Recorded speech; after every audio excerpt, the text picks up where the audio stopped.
Hello everyone, I am Chris from Vioside and we wanted to make you this quick video to give you an idea of the new updates from Apple for this year.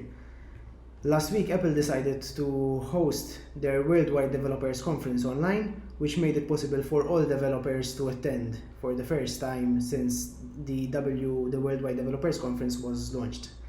And we wanted to make you this quick video to give you an idea of what's new and how these can affect your apps, your existing apps, or new apps in general, and some ideas of what can be done to adopt these new technologies. So, in our opinion, the most favorite feature that they have launched is called App Clips. This basically gives you the capability of uploading to the App Store only a smart portion of your app. So if, for example, you have an ordering system, an ordering app, which basically allows you to, purchase or make an order for a food delivery, for example, you can create an app clip, which is basically an app which only caters for the part where you make the actual order. So this is without all the surrounding stuff that usually reside within your app. And the advantage here is that basically when people approach your store, they will find this QR code or this NFC tag, which they just scan with their phone, and your app is made available on their phone without needing to go on the App Store and downloading it. And the idea of these app clips is to make small actionable items, like for example making a quick order, which would basically enable you to give more availability to your features without the need of downloading the whole app. Another update to their platform is that they will now support for the use of widgets inside the home screen itself. While widgets were there before, they will now be more accessible and more advanced as well. And the idea of these widgets is basically to offer glanceable information while the users are still outside of your app.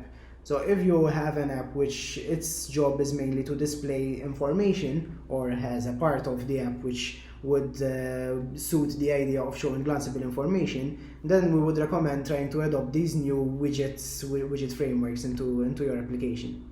Apple has also made a major revamp to their privacy systems.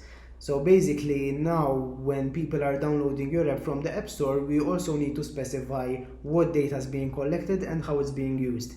And apart from doing this in the privacy policy, we also need to show this into the App Store, and this is done by filling up a questionnaire which they provide.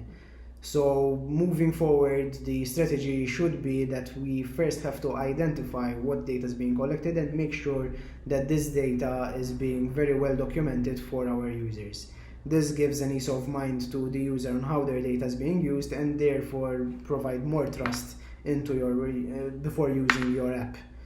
They also made some updates in general which gives more flexibility to the app to collect information without violating too much of the information. Like for example, if we need to collect a photo from the gallery of the device, instead of requesting for permission to gain access to their gallery, the user can now pick which photos will be shared.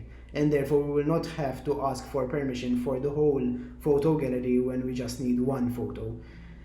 Some other updates are, like for example, where it comes to location, the gathering of the location of the user, where we can request access for the location for a short period of time or for an approximate location, and this would therefore give more trust. We would therefore be providing more trust to the users this way. Another major upgrade, which is a bit more on the geeky side, is that Apple has come up with a new technology, a new way to build apps. Where before we were using this platform called UIKit, now they have a new platform called SwiftUI. This SwiftUI technology basically enables us to develop apps in a more easy and safe environment, so less crashes and more stability. And at the same time, with one code base, we would be able to build apps which would be compatible for iPhones, iPads, Macs as well now, with one code base. The only disadvantage with SwiftUI is that it's available only from iOS 13 and over. However, if you're building a new app or building a new feature into the app, this might be still the way to go, so I would still recommend considering this technology to make it a bit more future-proof.